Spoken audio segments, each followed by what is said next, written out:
Há arquivos que não foram escritos, mas sussurrados, e a fé que não salva, apenas sangra. A caçada pelos arquivos secretos. A tormenta não vinha do céu. Ela brotava das entranhas da terra, sob os alicerces da cidade do Vaticano, como se o próprio inferno batesse em portas que por séculos foram reforçadas com ossos de santos e silêncio institucional. Lúcio, agora uma sombra do homem que fora, guiava o grupo por corredores onde a luz artificial morria segundos após acesa. A escuridão parecia orgânica, feita de matéria viva, pulsante, que respirava com eles. Não caminhavam em um lugar, mas em uma ferida, uma abertura secreta que serpenteava abaixo da biblioteca apostólica, o arquivo negativo, oculto sob selos de excomunhão eterna e guardado por 2 cadáveres mumificados em vida, que ainda moviam os olhos quando alguém se aproximava. As portas do arquivo eram feitas de pedra vulcânica negra, com entalhes que lembravam crucifixos, mas tortos, pendendo como corpos enforcados. As fechaduras exigiam sangue de sucessores, e cada cardeal ali teve de oferecer gotas de sangue tiradas com um espinho retirado da coroa de Cristo, falsificada com os dentes dos primeiros heréticos queimados em praça pública. Dentro não havia estantes. Havia sarcófagos abertos, onde papiros molhados pulsavam como vísceras, e manuscritos em couro se contorciam como vermes. A cada leitura, de um trecho, uma parte do leitor morria, mente, espírito ou corpo. Encontraram o evangelho invertido ao fundo de uma cripta sem escadas, flutuando sobre uma plataforma de ossos. Era um livro vivo, que respirava como um pulmão corrompido. Escrito em sangue coagulado e visões, ele não relatava a salvação, mas o nascimento do falso Deus, aquele que não oferece luz, mas escuridão travestida de perdão. Entre as revelações, mais hediondas, o nascimento virginal de Cristo fora um experimento conduzido por uma seita interna da Igreja, visando criar um corpo para a encarnação do anticristo que fosse aceito pela humanidade. Os milagres de santos foram pactos em troca de membros humanos, e cada canonização gerava uma dívida de 100 almas sacrificadas secretamente. A cruz, símbolo da salvação, era na verdade um selo de contenção, e cada igreja construída era um ponto para manter adormecida a entidade conhecida como o Quarto Trono. A cada página lida, Lúcio mudava. Os ossos de seu rosto se reconfiguravam. Sua voz passou a emitir ecos que vinham de outros planos. Quando leu a última página, surgiram olhos em sua língua. Ele agora era a boca da entidade. O desespero dos sobreviventes. O mundo já não era o mesmo. O Vaticano se tornara um coração batendo inversamente à criação. O sino principal agora tocava de trás para frente e sua reverberação causava abortos espontâneos, surtos psicóticos e suicídios em massa. Helena, arqueóloga e teóloga, e Dom Rafael, exorcista renegado, tentavam encontrar a última relíquia incorrupta, a lança de Longinos original, escondida sob o túmulo de Inocêncio XI, o Papa que havia sido enterrado vivo após tentar selar o Evangelho, com seu próprio sangue. Mas o túmulo estava vazio. Apenas um papel dobrado com a frase: "A fé morreu com ele, e o sangue dele alimentou o trono." Enquanto isso, nos confins da Capela Paulina, o grupo liderado por Lúcio realizava o último rito de inversão. Em lugar de hóstias, línguas humanas. Em vez de vinho, sangue menstrual de virgens sequestradas durante exorcismos fracassados. A missa negra não era simbólica, era viva, pulsante e consumidora. As criaturas que surgiram do ritual não eram demônios. Eram anjos deformados, entidades que nunca foram banidas, apenas escondidas. Seus rostos eram máscaras costuradas, seus braços terminavam em espinhos, e suas asas eram feitas de páginas rasgadas de bíblias heréticas. O mundo espiritual colapsava. A fronteira entre sonho e vigília desaparecia. A cada oração feita por alguém no mundo, a entidade do Quarto Trono se fortalecia. Crianças nasciam com olhos de vidro. Os cães latiam para o céu. A água benta começou a evaporar sozinha. Dom Rafael, em um último ato de fé suicida, tentou entoar o credo, mas sua garganta se transformou em uma espiral de dentes, e ele vomitou a própria cruz que carregava desde o seminário. Foi arrastado por tentáculos que saíram do chão da capela e desapareceu, deixando para trás apenas sua batina, agora branca como a dos papas mortos. Helena foi a última a fugir. Refugiou-se nos subterrâneos onde jazem os ossos de São Pedro. Mas a estátua do apóstolo ali estava derretendo em cera, e seus olhos esculpidos agora choravam sangue quente e gritos abafados. Ela percebeu ali que não havia mais salvação, que o Evangelho da Luz fora uma mentira bela, construída para esconder o verdadeiro plano da Igreja, preparar a terra como útero para o renascimento da entidade anterior à criação. Ao final do ato, as palavras finais ecoam na narração. Não rezem, não implorem, o céu está vazio e o trono agora é negro. O sopro do trono negro. Deus não foi o primeiro, e agora ele também não será o último. O Vaticano era uma ferida, não apenas na terra, mas na própria realidade. Com o avanço do Evangelho invertido, os últimos fiéis perderam o chão sob seus joelhos, não por dúvida, mas por reconhecimento. Tudo o que aprenderam, cada missa, cada sacramento, fora apenas um ritual de contenção, não de salvação. Mas agora, o selo estava quebrado.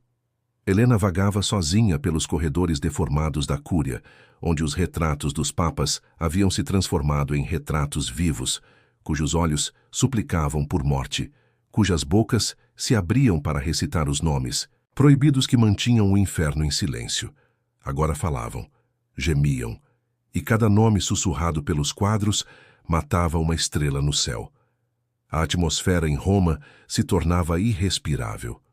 O céu já não era azul, era vermelho-púrpura, com nuvens negras que giravam como bocas famintas. As estátuas dos santos saíam de suas bases durante a noite e permaneciam imóveis de dia, em novas posições, sempre mais próximas dos vivos, como se quisessem tocar a alma por dentro da carne. Helena descobriu um último documento escondido, atrás do relicário de São Pio. Era um pergaminho feito de pele de mártir, escrito com os ossos da língua de Judas. Nele, o registro do ritual final, o sopro do trono, revelava a verdade.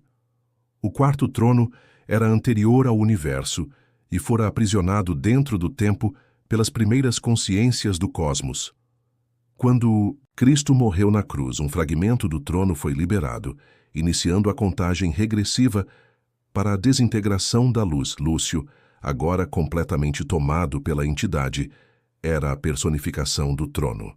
Tinha 3 bocas, 2 no rosto, uma na nuca. O corpo estava coberto por escritas sagradas que se moviam sozinhas, trocando de posição.